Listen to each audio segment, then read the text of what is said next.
पूछा, बाबा इधर एक आदमी था पड़ा हुआ, वो किधर गया? लोगों ने कहा, ए शेख अब्दुल कादिर, आपको पता नहीं? मैंने कहा नहीं पता। लोगों ने कहा, उसका कल शाम को इंतकाल हो गया। मैंने कहा, उसका इंतकाल हो गया है? लोगों ने कहा हाँ। मैंने कहा कि उसकी कब्र कहाँ बनी है? सुनना गौर से, ज़रा से हालात ख़राब होते हैं, तुम चीखने लगते हो, रोने लगते हो, वीडियो व्हाट्सएप के ज़रिए से कहीं की दिल खराश खबरें आती हैं, तुम्हारी नींदें हराम हो जाती है, थोड़ी सी तकलीफ़ बर्दाश्त कर नहीं पाते। मैं अल्लाह के दोस्त की बात करता हूँ। बोले उसकी कब्र कहाँ पर बनी है? लोगों ने क्या कहा मालूम है? उसको दफन नहीं किया गया। बोले क्यों? बोले उसके दीन धर्म का कुछ पता ही नहीं था। बोले फिर? बोले उसके पैरों में रस्सी बांध करके उसे जंगल में फेंक दिया गया। अल्लाह के वली की बात हो रही, उसके पैरों में रस्सी बांध करके उसे जंगल में फेंक दिया गया। कैसे उसे दफन करता? उसके बारे में उसका बायोडाटा किसी को इल्म नहीं था। इश्क इंसान को कलंदर बू अली करता है, इश्क पागल नहीं पागल को वली करता है। दोस्तों, मेहनतें करनी पड़ती हैं, कुछ दिक्कतों का सामना करना पड़ता है, कभी पेट की आग को बुझाने के लिए भी भूखा रहना पड़ता है। ये नहीं है कि आप गोश्त खा के हड्डियाँ हिंदुओं के दरवाज़ों पर फेंक दें और कहें मैं आशिक हूँ। ये नहीं है कि आप अपने ब्रांडेड जूते पहन करके किसी गरीब की टूटी हुई चप्पल का मजाक उड़ाएं और ये कहें कि मैं आशिक हूँ। ये नहीं कि अपनी गाड़ी में इतनी आवाज़ सिलेंसर में कर दें कि यतीम बच्चों को नींद ना आए। ये नहीं कि किसी बूढ़े की नमाज़ पढ़ने के पहले नमाजी के नमाज मस्जिद में जाने के बाद उसकी लाठी गायब कर दें, उसके चप्पल जूते गायब कर दें, उसकी गुर्बत का मजाक उड़ाइए। इश्क नहीं है, इश्क कुर्बानी मांगता है। सरकार गौसे आज़म से पूछा किसी ने, हुजूर किस घर के लोगों को गरीबी का सामना करना पड़ता है? किस घर के लोग गरीब होते हैं? सब सुने, अपनी बहन बेटियों को बताएं किस घर में गरीबी आती है। सरकार गौसे आज़म फरमाते हैं, जो अकेले खाने का आदी होता है उसके घर में गरीबी आती है। कभी चाय पिला दिया करो, कभी फजर के बाद नमाजियों को अपने घर ले आया करो, कभी असर के बाद इमाम और मौज़िन को अपने घर लेके चले आया करो, इंशाअल्लाह बोले। कभी कोई खुशी की खबर आए तो 10 रुपए का पार्ले बिस्कुट कुत्तों को खिला दिया करो। कभी दिल में अच्छी खबर मिले ना, मदीने पाक की हाज़िरी की सूरत में 2-4 किलो सेब, 2 दर्जन केला लेकर करीब के किसी अस्पताल में चले जाया करो। तुम टोपी लगा के वहाँ के गरीबों को, मरीज़ों को तुम नाश्ते का इंतज़ाम करोगे, वो तुम चले आओगे, वो तुम्हें नहीं जानते लेकिन नबी को जानते हैं। वो लोगों से कहेंगे, मुसलमान आए थे और हमारी भूख मिटा के गए हैं, मुसलमान आए थे हमारी प्यास मिटा के। कभी चाय के पैसे लेकर के आप बैठ जाएं किसी होटल पे, किसी रिक्शे वाले को चाय पिला दिया करे, वो तुम्हें नहीं जानता लेकिन मदीने वाले को जानता है। लेकिन हम अकेले खाने के आदी हो गए, इसीलिए खाने के बाद दवाइयाँ भी खाते हैं। अगर खिला के खाने लगे तो दवाइयाँ कम खानी पड़ेगी। सूफ़ी साहब का ये जुमला है, मैं कई सालों से बयान करता हूँ। सूफ़ी साहब फरमाते हैं कि जिन घरों के दरवाजे इतने मोटे हों कि फ़कीरों की सदाएं अंदर न जाने पाएं, उस घर के बच्चे बड़े बीमार रहते हैं। जिस घर के दरवाजे पर कुत्ते भूखे सोते हैं, उनकी 3-4 नस्लें भूखी रहेंगी। खिलाने पिलाने का नाम इस्लाम है। गरीब नवाज ने यही उसूल दिया है, इस पर चला करें इंशाअल्लाह। दिल से बोला इंशाअल्लाह। सरकार गौसे आज़म फरमाते, मैंने कहा कहाँ है? बोले उसके पैर में रस्सी बांध के खींच के फेंक दिया गया। अल्लाह का वली। सरकार गौसे आज़म फरमाते, मुझे जलाल आ गया। मैं उस जलाल की कैफियत में आगे बढ़ा। जब गया तो मैंने क्या देखा? उसकी लाश पड़ी हुई थी। किसकी बात हो रही है? आम मुसलमान नहीं, अल्लाह के वली की बात हो रही। फरमाते उसकी लाश पड़ी हुई थी और उसकी लाश को चील कौवे नोच नोच के खा रहे थे। आप अपने घर के मुर्दों के जिस्म पर मक्खी नहीं बैठने देते। वो वली किस आजमाइश से गुजर रहा है कि उसकी लाश को चील कौवे नोच के खा रहे थे। सरकार गौसे आज़म फरमाते, मैंने कहा ओ मर्दे कलंदर, उस लाश से मुखातिब हुए, ओ अल्लाह के वली, ये क्या तरीका है? तुमने कल कहा था कल आओगे तो जवाब मिल जाएगा और तुम रात ही में निकल लिए। वली झूठा नहीं होता, वली वादा खिलाफ नहीं होता, वली वादा शिकर नहीं होता, वली वादे से मुकरता नहीं है। तुम कैसे वली हो? बुला के निकल लिए। नोची हुई लाश से आवाज आई। आ सकती है कि नहीं? अल्लाह चाहे तो कुछ भी ना हो तब भी आवाज आती है। हाँ, सरकार गौस आज़म से उस नोची हुई लाश ने कहा, ए शेख अब्दुल कादिर, मैंने तुमसे कहा था तुम आओगे, कल तुम्हें जवाब मिल जाएगा।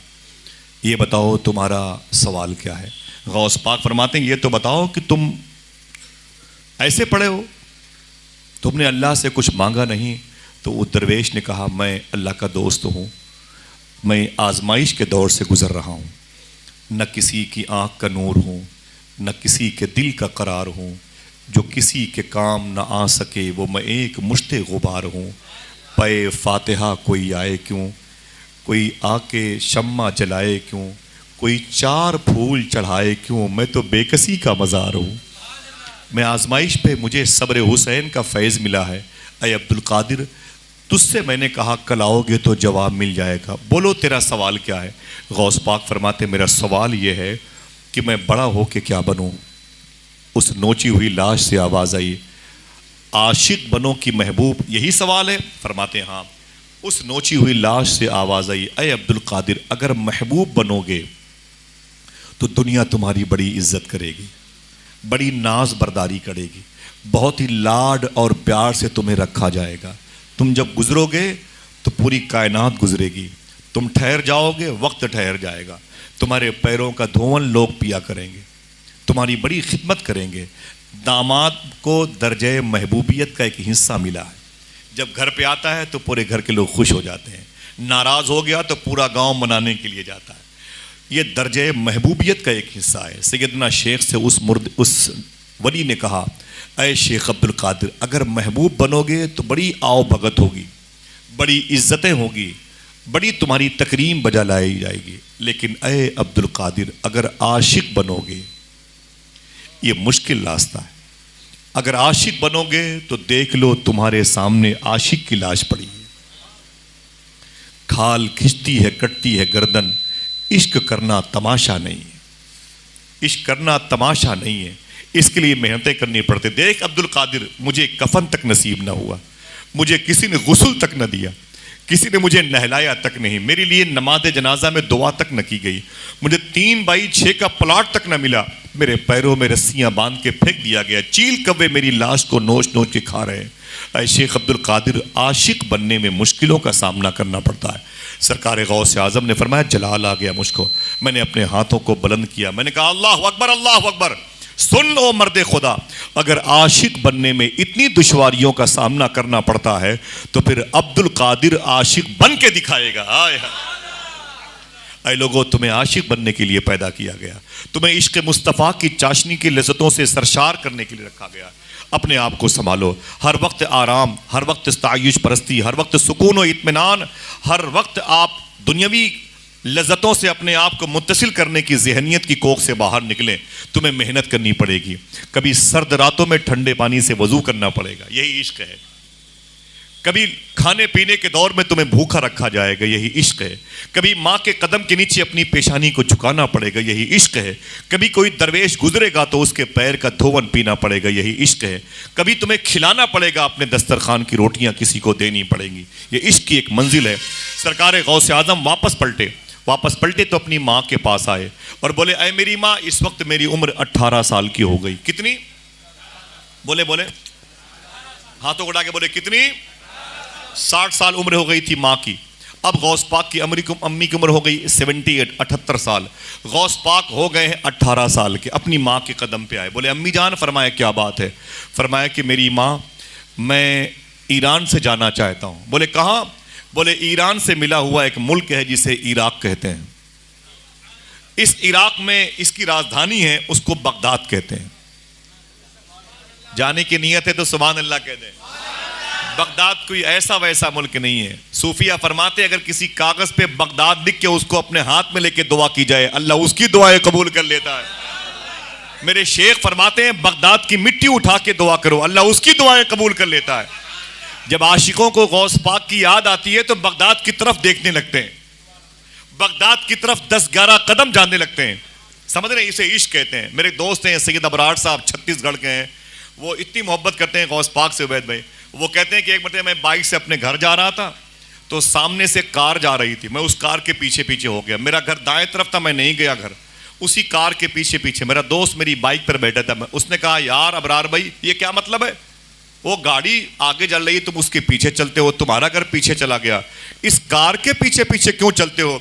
तो सैयद साहब कहते हैं मैंने कहा चुप बैठे रहो, इस कार के पीछे पीछे इसलिए मैं चल रहा हूं, इस कार पर गौस पाक का नाम लिखा हुआ है। आय हाय, बोले मैं गौस पाक के पीछे पीछे चलना चाहता हूं। मोहब्बत करने वालों के ढंग भी बड़े अजीब व गरीब हैं। इश्क इंसान को कलंदर बू वली करता है, इश्क पागल नहीं पागल को वली करता है। सरकार गौस आदम फरमाते मैं अपनी माँ के पास आया, मैंने कहा अम्मी जान, फरमाया क्या बात है? फरमाया मैं ईरान नहीं, अब यहाँ नहीं रहूँगा। बोले क्यों? बोले मैं पढ़ाई करना चाहता हूँ, मैं तालीम हासिल करूँगा। बोले कहाँ पे? बोले ईरान से मिला हुआ एक मुल्क है जिसे इराक कहते हैं, इराक की राजधानी है बगदाद, बगदाद में एक रास्ता है जिसे शारे सिराज कहते हैं, उसमें एक मार्केट है जिसे सोकुल कफ़ा कहते हैं, उससे मिला हुआ एक मोहल्ला है जिसे बाबुल इज़्ज़त कहते हैं, इसी मोहल्ले में एक मदरसा है जिसे मदरसा निज़ामिया कहते हैं, उसके फाउंडर हैं शेख अबू सईद मखजूमी। अय मेरी माँ, मैं उस मदरसे में तालीम हासिल करना चाहता हूँ। माँ ने गौस पाक को अपने सीने से लगाया और एक जुमला कहा, अय मेरे बेटे अब्दुल कादिर तू जा, तू मेरी खिदमत के लिए नहीं पैदा हुआ, तू अपने दादा के दीन की खिदमत के लिए पैदा हुआ। गौस पाक फरमाते हैं मैं अपने घर से निकला, मेरी माँ ने मुझसे सिर्फ इतना कहा था, अय मेरे बेटे सच बोला करो। क्या कहा था? कभी हमने अपने बेटे से कहा? हाँ, कह दिया करो, ये गौस पाक की माँ की सुन्नत है। एक तकरीबन 4 या 5 साल से एक दुआ मैं हर महफिल में पढ़ता हूँ जो गौस पाक की अम्मी ने गौस पाक को बताया था। ये दुआ मुझे बगदाद शरीफ में जिस बुजुर्ग ने बताया उसके हाथों पे 25,000 लोगों ने इस्लाम कबूल किया है। यार आपको तो खुश होकर बोलना चाहिए। हाँ, यहाँ लोग मिटाना चाहते हैं, ये कोई संडीला का लड्डू थोड़ी है भाई।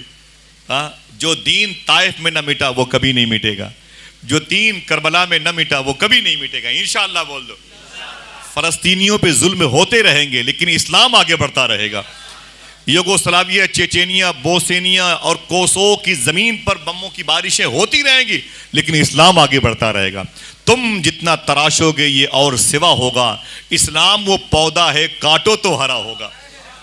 जो इस्लाम करबला में न मिटा वो कभी नहीं मिटेगा। इंशाअल्लाह बोलो, दिल से बोलो इंशाअल्लाह।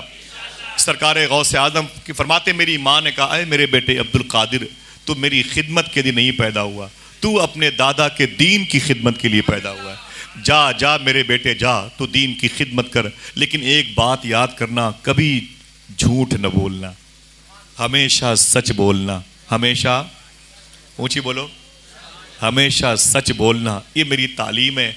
और फिर गौस पाक की अम्मी ने वो दुआ बताई थी, आज वो दुआ पूरे हिंदुस्तान में लाखों लोग पढ़ते हैं। गौस पाक के करम से मुझे खुशी होती है। इस दुआ के पढ़ने की वजह से लोगों ने गौस पाक की ज़ियारतें भी कर ली हैं। मैं गुजारिश करूंगा अपने बुजुर्गों से, और आप सबसे रिकॉर्डिंग कर रहे हैं आप इस दुआ को ज़रूर पढ़ा कीजिए। हर नमाज के बाद 11 मरतबे या दिन भर में 111 मरतबे इंशाअल्लाह पढ़ ले मेरे साथ। बिस्मिल्लाहिर्रहमानिर्रहीम, ऊंची आवाज़ में, बिस्मिल्लाहिर्रहमानिर्रहीम। अल्लाहुल काफ़ी कसत्तुल काफ़ी वजत्तुल काफ़ी किफ़ानिल काफ़ी लिकुल्ल काफ़ी व निअमल काफ़ी वलिल्लाहिल हम्द। बस इसे याद कीजिएगा इंशाअल्लाह। जब भी कोई मुश्किल मौका है इसे ज़रूर पढ़िएगा इंशाअल्लाह। मोबाइल में रिकॉर्ड कर लें या यूट्यूब से निकाल लें, ये आयत दुआ लिखी होगी इंशाअल्लाह, उसको रखिए। जब भी कभी कोई जालिम व जाबिर के सामने जाइएगा इसे पढ़ते हुए जाइएगा इंशाअल्लाह। इंशाअल्लाह बोले। सफ़र में मुश्किल आए तब भी इसे पढ़ लिया करना। सरकार गौस पाक फरमाते हैं मैं निकला और निकल करके हमदान की ज़मीन पर आए। यहाँ कीचड़ बहुत होता है, मैंने ज़मीन देखी है, हमदान की ज़मीन देखी है, अस्फहान की ज़मीन देखी जहाँ ख्वाजा कड़क अब्दाल शाह पैदा हुए, और सीस्तान की ज़मीन देखी, काशान की ज़मीन देखी, शाहजान की ज़मीन देखी, सिमना जहाँ मेरे आका सरकार मखदूम शरीफ जहांगीर समदानी जिस मोहल्ले में रहते थे, जिस बिल्डिंग में आपका क़याम था, जो आपकी हुकूमत गाह थी, मैंने वो सारी ज़मीनें देखी हैं। अल्लाह का शुक्र है। सरकार गौस पाक की अम्मी जान की बारगाह में भी गया था, इससे पहले भी गया था, उससे पहले भी गया था। अब इंशाअल्लाह आप लोगों के साथ चलूँगा। हाथों को उठा के बोले इंशाअल्लाह। चलोगे? हाथों को उठा के बोले लब्बैक या गौस आज़म। सरकार गौस आज़म रज़ी अल्लाह तआला अन्हु फरमाते हैं मैंने सच बोला तो डाकुओं के सरदार अहमद बदवी ने भी तौबा की तौफीक पाई, 60 लोगों ने भी तौबा की तौफीक पाई। मैं ईरान से बॉर्डर क्रॉस किया और इराक आया, इराक से शार सिराज, शार सिराज से सोकुल कफ़ा, सोकुल कफ़ा से बाबुल इज़ज आया, बाबुल इज़ज में रात का वक्त था, मैंने रात गुजारी, सुबह को एक क्लास रूम में दाखिल हुआ। उस क्लास में जो हदीस शरीफ पढ़ा रहे थे उनका नाम था शेख हम्माद दब्बास। आज पहला दिन है गौस पाक के मदरसे में आने का। उम्र कितनी है? 18 साल। फरमाते हैं जैसे मैंने क्लास में एंट्री की और पीछे बैठ गया, बहुत सारे बच्चे पढ़ रहे थे। शेख हम्माद दब्बास ने मुझे देखा तो खड़े होकर फरमाया, ये जो बच्चा अभी आया है ना, इसको हाथ पकड़ के बाहर कर दो। किसको? गौस पाक को। बच्चे आगे बढ़े, सैयदना शेख का बाजू पकड़ा और पकड़कर बाहर कर दिया। गौस पाक फरमाते मुझे क्लास से बाहर कर दिया गया। फिर कुछ देर के बाद मैं बाहर से अंदर आ गया। जब फिर मैं बैठा अंदर तो फिर शेख हम्माद दब्बास ने कहा, फिर वो बच्चा आ गया, इसे बाहर कर दो। फिर मुझे उनके स्टूडेंट्स ने, तलबा ने हाथ पकड़ के मुझे बाहर कर दिया।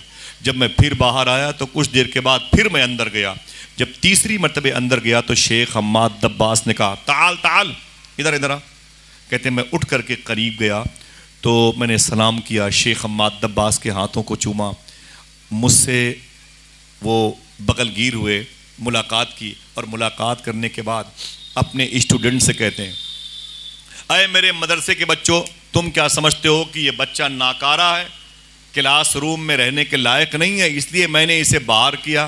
फरमाते ना ना ना, मैंने सिर्फ इसके सब्र का इम्तिहान लेने के लिए इसे बाहर किया, और इसलिए बाहर किया कि तुम बार बार अंदर बाहर होने वाले बच्चे को देख लो।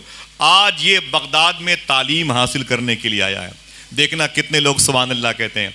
शेख हम्माद दब्बास कहते हैं आज ये बच्चा बगदाद शरीफ में तालीम हासिल करने के लिए आया है। कल एक ऐसा दौर आएगा इसी बगदाद की ज़मीन पर, यहीं पर एक कुर्सी पर बैठ के ऐलान करेगा, कदमी हाद ही अला रकबत कुल्ले वलील्लाह, मेरा ये कदम तमाम औलिया की गर्दनों पर पाया जाता है। आज ये बच्चा पढ़ने के लिए आया है और कल ये बच्चे को इतनी अथॉरिटी मिलेगी, सारे वलियों का सरदार कहलाएगा। बोलो बोलो बोलो, सारे वलियों का सरदार कहलाएगा। फिर शेख हम्माद दब्बास ने अपनी दाढ़ी पकड़ी, अपनी दाढ़ी पकड़ी, जिनको उम्र 70-80 साल की है, अपनी दाढ़ी पकड़ी और गौस पाक की तरफ आए, बोले ऐ शेख अब्दुल कादिर, आज हमारा दौर है, आज हमारा दौर है, और कल जब तुम्हारा दौर आए तो इस बूढ़े को भूलना नहीं, इसके लिए भी दुआएं करते रहना। सरकार गौस आजम ने उनके मदरसे में 7 साल तक तालीम हासिल की। कितने? ऊंची बोले। 7 साल तक गौस पाक ने उनके मदरसे में तालीम हासिल की। गौस पाक की उम्र कितनी हो गई? 18 साल, ऊंची 25 साल। यहां पगड़ी बन गई, दस्तार हो गई, आलिम हो गए। अब आपने बचपन में नोची हुई लाश के सामने से क्या वादा किया था? अब्दुल कादिर क्या बनना था? ये थ्योरी है, थ्योरी, किताबों का इल्म हासिल करना ये थ्योरी है। अब मेहनत करना है, चिल्ला करना, मुजाहिदे करना, भूखे रहना है, अल्लाहू अल्लाहू अल्लाहू के नारे लगाना है। खान पान की फिक्र नहीं, रहन सहन की फिक्र नहीं, सर्दी गर्मी की फिक्र नहीं। अब प्रैक्टिकली तौर पर आपको चिल्ला करना है, आशिक बनने वाली मंजिल को तय करना है। ये कौन सी मंजिल है मैं बता दूं। गौस पाक फरमाते मैं 25 साल का हो गया तो मैं बगदाद शहर से निकला, 40 किलोमीटर का सफ़र किया। एक ऐसे शहर में गया जिसे मदाइन कहते हैं, जहाँ 4 बड़ी अजीमुशान शख्सियतें आराम कर रही हैं। एक का नाम लूँगा तो आप सुभान अल्लाह नहीं कहेंगे, लेकिन अगर मैंने बता के नाम लिया तो ज़रूर बोलेंगे। हुजूर इरशाद फरमाते हैं ये दुनिया वाले जन्नत को ढूंढते हैं और जन्नत मेरे सलमान फारसी को ढूंढती है। ये भी वहीं लेटे हुए हैं, उनके बगल में हुज़ैफा यमानी लेटे हुए हैं, उनके बगल में आपके घर में कोंडा की नियाज होती है। ये खाने पीने की बात है, बोलो भाई। इनके सगे भाई इमाम जाफर सादिक लेटे हुए हैं। मदीने में हुजूर ने पेट पर पत्थर बांध करके जिसके घर की दावत कबूल की थी, जिनको हजरत जाबिर कहा जाता है, उनके बेटे लेटे हुए हैं। कभी मैं मदाइन की बात करूंगा तो इंशाअल्लाह दुआ करो कि फिर मदाइन आप भी और हम भी हो इंशाअल्लाह। ज़्यादा वक्त नहीं है। इसके करीब में किसरा का महल है, एक अलग टॉपिक है। उसके करीब में नहरे दजला है, जहाँ पर खड़े होकर के डॉक्टर इकबाल ने कहा था दश्त तो दश्त है, दरिया भी न छोड़े हमने। सरकार गौस आजम 40 किलोमीटर का सफ़र करके मदाइन के जंगल में चले गए। वहाँ काम क्या था? 3 घंटे के बाद आपको चाय पीने के बाद नाश्ता चाहिए, रोटी सब्जी चाहिए, और उसके बाद फिर दोपहर में खाना चाहिए, मगरिब बाद इशा बाद भी आपको खाना चाहिए। ऐसा ज़िंदगी के शेड्यूल में है, खाना मिले तो खाना चाहिए। और अल्लाह की बड़ी नेमत है, अल्लाह सबको खिलाए पिलाए, किसी को भूखा ना रखे। दुश्मनों के लिए भी अल्लाह खाने पीने का इंतज़ाम करे। चरिंद परिंद, कुत्तों जानवरों मक्खियों के लिए, चूटियों के लिए भी अल्लाह इंतज़ाम फरमा दे, आमीन कह दो। लेकिन अगर 4 साल की बच्ची घर पे हो और रोटियां आने में देर हो जाए तो हम उसे गाली देते हैं, उसे तमाचे मारते हैं। 4 घंटे हो जाएं तो बड़ी बात है, अगर 4 दिन हो गया तो क्या होगा? सरकार गौसे आज़म फरमाते हैं, मैं मदायन के जंगलों में चला गया और मेरा काम था आशिक बनना, मेरा काम था आशिक बनना। मैंने कितनी मेहनत की? सैयदना शेख फरमाते हैं, पूरे पूरे साल मुझे खाने के लिए एक दाना चावल कभी नहीं मिलता था। पूरे पूरे साल मुझे पीने के लिए पानी भी नहीं मिलता था। पेड़ों के नीचे बैठ जाता था कि हरी पत्तियां ऊपर से गिरेंगे उसे खा लूंगा। तो मेरे बैठने से पहले वहां पर 70 फकीर बैठे रहते थे, उन पत्तियों के गिरने की वजह से। फरमाते चल नहीं पाता था, मुझे देख करके मैं ज़मीन पर पड़ा रहता था दमे नफ्स की वजह से। तो मुझे लोग समझते थे कि अब्दुल कादिर इंतकाल कर गया है। मुझे उठा करके जहाँ लावारिस लाशें पड़ी होती हैं वहाँ लोग डाल देते थे, और मुझे नहलाने के लिए जब मेरी बारी आती थी तो उठा के पटरे पे रखता था कि इसे नहला के कफन में लपेट के दफन कर दूँ। तो पानी मेरे ऊपर पड़ता था तो मैं उठ के बैठ जाता था। मुझे बोलता था, ओ अब्दुल कादिर मजनू, पागल है, चल बाहर चल। तो गौस पाक फरमाते हैं, उसी कंडीशन में बाहर आता था। मेरा कोई नहीं था, मेरा एक काम था, अल्लाहू अल्लाहू अल्लाहू अल्लाहू के नारे, बस अपने रब को याद करता था, झूमता रहता था। मेरी अजीब गरीब कैफियत थी। लेकिन जब मैं अल्लाहू के नारे लगाता था तो जंगल के सारे शेर चीते मेरे चारों तरफ आके बैठ के वो भी मेरी आवाज़ में आवाज़ मिला के बोला करते। फरमाते थे गिर गिर पड़ता था, मैं चल नहीं पाता था। चोर मुझे पहचानते थे, औरों को देख के भाग जाते थे, मुझे देख के बोलते इससे क्या भागूं, ये तो पागल है। किसकी बात हो रही है? वलियों के बादशाह की बात हो रही है। किसकी बात हो रही है? विलायत की दुनिया के ताजदार की बात हो रही है। हमारी और आपकी औकात क्या है? जरा सी सुस्ती हो, अगर किसी शादी के हॉल में खाना मिलने में देरी हो जाए तो हम गालियां देते हैं, सही है कि नहीं? चाय कॉफी ठंडी मिले तो हम उसकी सेल्फी लेकर के गालियां देते हैं, और दोस्तों को बताते हैं। रोटियां अगर वक्त पे ना आए, बोटियां वक्त पे ना हो, हम प्लेटें तोड़ देते हैं, गालियां देते हुए वीडियो वायरल करते हैं। इस कमीने साले के पास जब खिलाने की इतनी ताकत नहीं थी तो मुझे दावत क्यों दी? मैं कहाँ से 100 किलोमीटर दूर से इसके यहाँ आया था, इसने मेरा मजाक उड़ाया। हम ऐसा करते हैं। लेकिन सरकार गौसे आज़म फरमाते हैं, पूरे पूरे साल मुझे कुछ मिलता नहीं था खाने को, मैं गिर गिर पड़ता था। गौस पाक फरमाते हैं, एक दिन मैंने सोचा मैं कहाँ जाऊँ, मैं अब बचूंगा नहीं भूख की वजह से, अब मेरी ज़िंदगी के दिन ख़त्म होने वाले हैं। सैयदना शेख फरमाते हैं कि मैं बड़ा परेशान हो गया। मैंने मदायन के जंगल से अपने आप को निकाला, और निकालने के बाद मैं बगदाद की तरफ आया। मैं जब आया तो एक मोहल्ले में गया जिसे शूनीज़िया कहते हैं। उसी मोहल्ले में एक नबी यूशा बिन नून अलैहिस्सलाम की मज़ार शरीफ है। अगर आप सुभान अल्लाह कहने की बात करें तो बता दूं, इसी मोहल्ले में बहलोल दाना भी लेटे हुए हैं, इसी मोहल्ले में इब्राहिम खव्वास भी लेटे हुए हैं, इसी मोहल्ले में शेख जुनैद बगदादी भी लेटे हुए हैं, इसी मोहल्ले में शेख सरी सख्ती भी लेटे हैं, इसी मोहल्ले में शेख जुन्नून मिस्री जैसे लोग लेटे हुए हैं। एक छोटी सी मस्जिद है। अजमेर शरीफ के खादिम गए थे मेरे साथ, मैंने कहा मैंने अपने बुज़ुर्गों से सुना है ये वही मस्जिद है जिस मस्जिद में ख्वाजा उस्मान हारवनी ने गरीब नवाज को मुरीद किया था। मैंने कहा बड़ी नमाजें मैंने पढ़ी, इसमें बरकतन आप भी पढ़ लें। बहुत खुश हुए वो। तो सरकार गौसे आज़म कहते हैं पेट पर 2-2 पत्थर बंधे रहते थे और मैं गिरते पड़ते हुए आगे बढ़ता था। बहुत गौर सुनिएगा, ये कोई मुर्ग मुसल्लम की बात नहीं है, ये आपकी ज़िंदगी की तब्दीली के इम्कानात पैदा कर देंगे।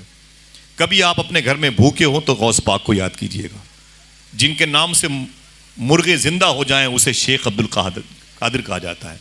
लेकिन जिसने अपनी ज़िंदगी गुजारी कैसे, फाका कशी में कैसे लम्हात सुबह शाम गुजारे, ये भी तो देख लो मेरे भाई।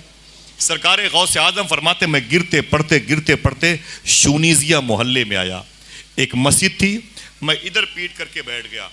मेरी भूख इतनी सख्त थी कि मेरी आंखें नहीं खुलती थी। मैं समझ गया अब मैं बचूंगा नहीं। सरकार गौसे आज़म फरमाते हैं कि थोड़ी देर के बाद उस मस्जिद में एक शख्स आया, उसके हाथ में झोला था, झोले में खाना था, टिफ़िन, और सामने मस्जिद की तरफ बैठ गया।